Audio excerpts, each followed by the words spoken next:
There's this girl, Tammy, and she is completely obsessed with the sea. All she wants to do is just graduate and spend her whole life sailing around the world. So she does. She finishes school and heads straight for Tahiti. And get this, she's there and she meets this guy, Richard. He's totally her type. He loves the sea, he's been living in Tahiti for ages, and he even builds his own boats. Super cool. They start hanging out, and Tammy is just totally impressed. She's asking him all about his adventures, but Richard is like, whoa, hold on. It's not all fun and games. He spills the beans and tells her how tough it can be. The days are crazy hot, the nights are cold, and if you're alone for too long, you get hungry and even start hallucinating, just seeing stuff that isn't there. He's been through it all. But then he's like, the sunsets though. The sunsets are a whole other story. They're amazing. Anyway, they totally fall for each other and spend the next 6 months just living together on his boat. It's awesome. Then one day, these old friends of Richard's, Peter and Christine, show up. They're also from California, and they have this gorgeous yacht.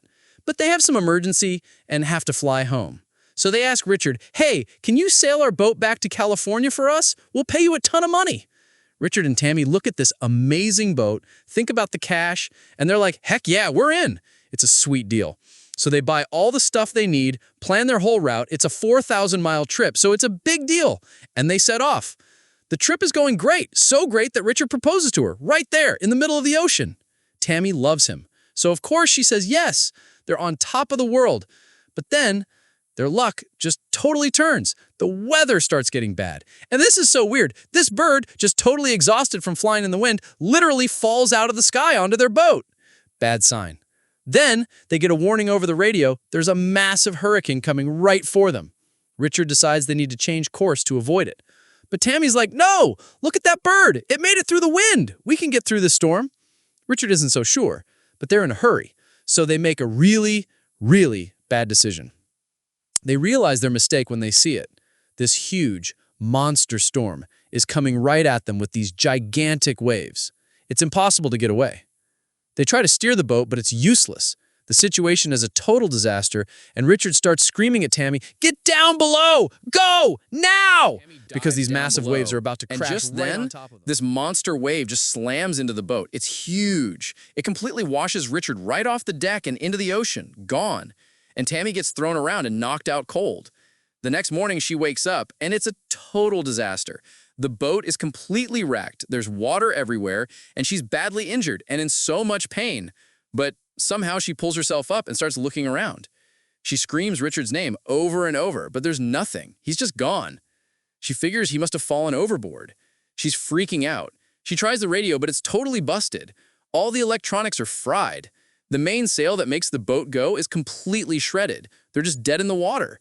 She's so sad she thinks Richard is gone for good. But then she sees it. Way out in the distance, their little dinghy, the small lifeboat, is just floating there. And she gets this crazy idea that maybe, just maybe, Richard is on it. But it's super far away. She can't just leave the main boat, so what does she do? She looks around and finds another big sail. It's a crazy hard job for just one person to get it up. You think it's impossible, but Tammy is tough. She doesn't give up. She keeps trying, and finally, she does it. She gets the sail up. So she starts steering the wrecked boat super slowly toward the dinghy. When she finally gets close enough, she ties a rope to it, jumps into the freezing water, and swims over. And get this, he's there. It's Richard. He's alive. He's super messed up, though. His leg has this deep wound, and his ribs are all broken. It's a miracle he even survived.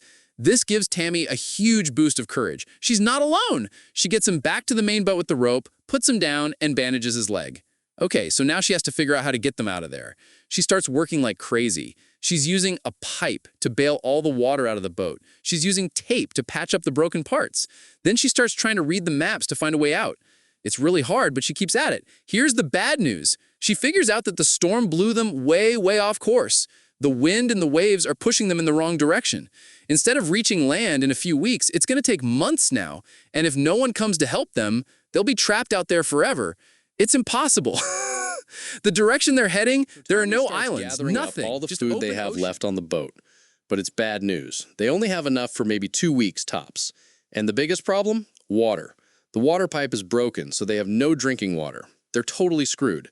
They're just floating in the middle of nowhere. No fishermen, no tourists. No one ever comes out this far. They're completely lost and can see death just staring them in the face. Survival seems impossible. And to make things worse, Tommy is a vegetarian. Richard is like, "You gotta start fishing or we're gonna run out of food." At first, Tommy flat out refuses, but then she tries and just fails every time. She feels so guilty and apologizes to Richard, who can't do anything because he's so badly injured. Then a miracle. It starts to rain. Tommy is so happy she's literally crying with joy. She fills up every single container with rainwater. But it's not enough. They still need food. Their situation just gets worse and worse. One day, Tommy sees a huge ship in the distance. She shoots off a flare to get their attention. But the people on the ship just think it's a mistake. Like there's no way a boat could be out there. So they just sail away. Total heartbreak. They've been out there for weeks now. Tommy is getting really weak. And remember what Richard said about hallucinating? It starts happening to her. She feels like she's going crazy, like she's never going to get out and they're just going to die there. They're basically just surviving on a few bottles of wine. Okay, so get this. This is the big twist. 40 days have passed. Tommy's been talking to Richard this whole time, struggling to keep him alive, taking care of him. But it was all a hallucination. Richard was never there.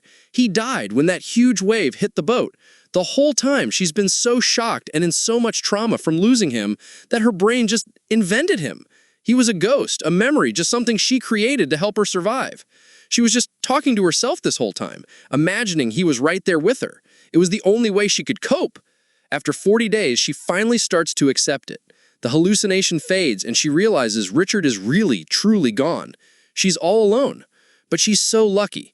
Just as she's about to give up, she sees another boat in the distance. And this time, it's coming right for her. She shoots off another flare and they see her. They actually see her. After 41 days of impossible survival, they rescue her. Her life is saved. And the craziest part, this is a true story. After all that, Tommy never stopped sailing. She even wrote a book about it. She says that even though Richard was a hallucination, he is the reason she survived. His voice, his memory, it's what kept her going. It was all because of him. It's such an amazing movie, you gotta see it.